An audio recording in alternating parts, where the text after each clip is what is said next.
Guys, na mo ulam ko ngayon tanghalian. Yan o. Yun o. Bagong luto guys. Bulang lang.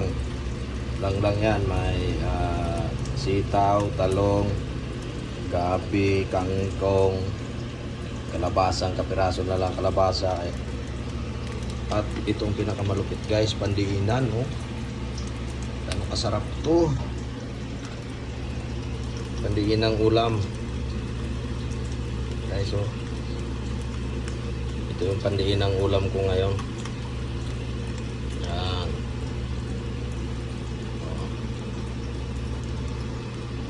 Yan guys. Pandiinang ulam ng masang Pilipino. Uy, tuyo plus gulay bulang lang. Yan guys. Yung iba hindi kumakain ito.